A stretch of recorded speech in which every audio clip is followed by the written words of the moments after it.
and rip it off. And you see him tug at the mask, and you can see that sort of hurts Bane.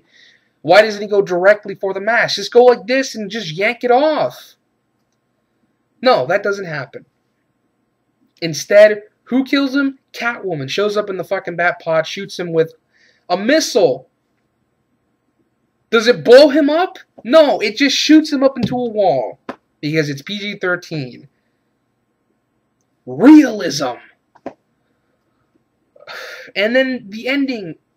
That gigantic plot hole where Batman is flying that bomb out of Gotham, and then it blows up when he gets out to the ocean. But at the end of the movie, he's fine. He's still alive. When the fuck did he get out of the plane? The camera stays with it the whole time. And usually when something like that happens, they have like a flashback where we see how it all went down. Here, we don't get that. We don't get another flashback sequence that shows Batman getting out of the plane.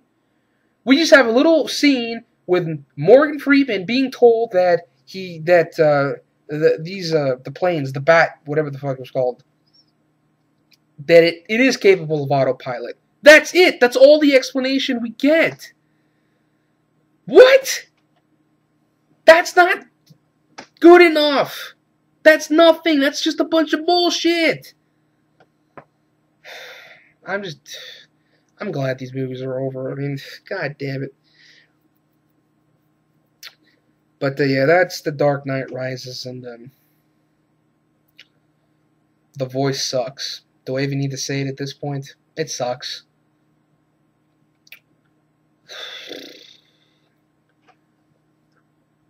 The weird thing is, I actually have the movie Inception, which I know Christopher Nolan also did. I have it on Blu-ray. It's in my room. I still haven't seen it yet. I mean, who knows? I might be surprised by that. That might be better, because it's not a Batman movie. And neither is this. So that was The Dark Knight Rises.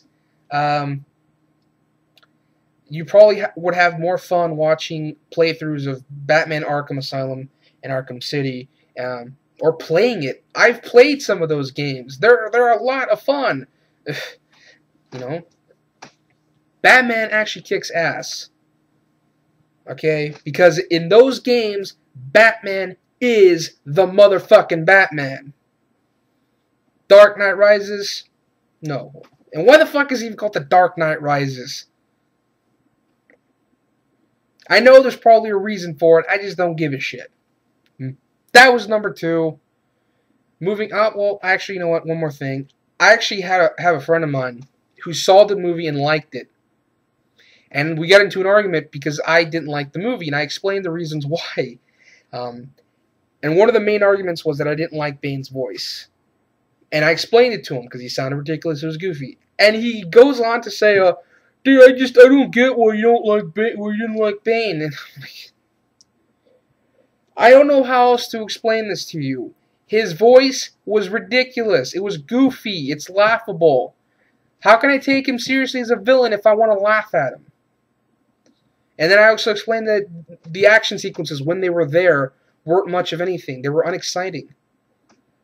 And he agreed with me on that. And yet he still liked the movie. I just stopped arguing with him at that point. I was like, you know what, stop. I'm not even going to fucking argue with you because this is just, it's pointless and I'm done. So, I don't know. I just wanted to throw that in there because I know a lot of people like the movie and downright worship Christopher Nolan's Batman films. But, you know, Christopher Nolan, he's not God. Batman is not Jesus. So calm your shit, fanboys. Jesus fucking Christ. But that's it. I'm done talking about The Dark Knight Rises. Number 1, Taken 2. I did a rant on this if you want to know why I didn't like it. To sum it up, 30 minutes of I don't give a fuck, which lead up to crappy, piss poor, shaky cam, quick cut, edited fight scenes. Liam Neeson looked slow and sluggish in certain scenes.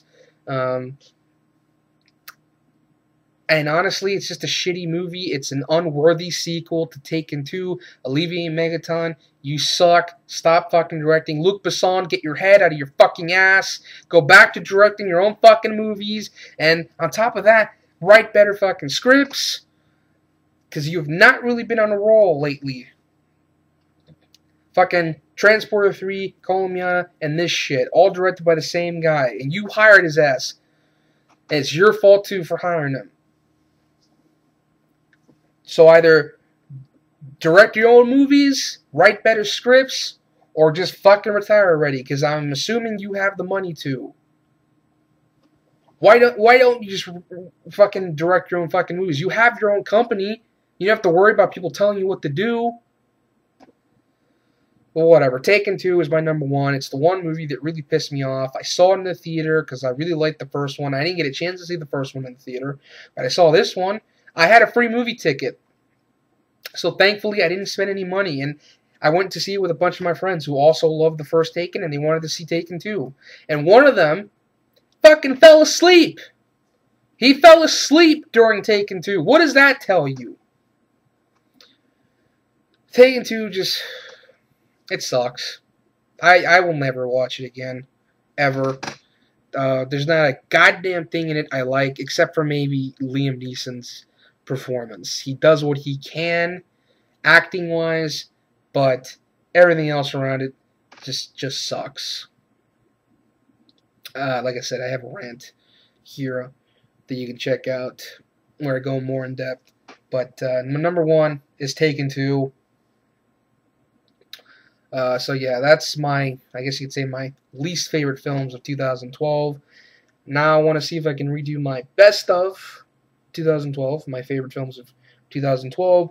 And I have another list I want to do called So-So Films of 2012, which is films that I didn't like them enough to put them in my favorites, but they're also not bad enough to be on my least favorite list. So stay tuned for those. Hopefully this worked this time, because I'm sick and tired of talking about these movies, man. But yeah, stay tuned for that. Later.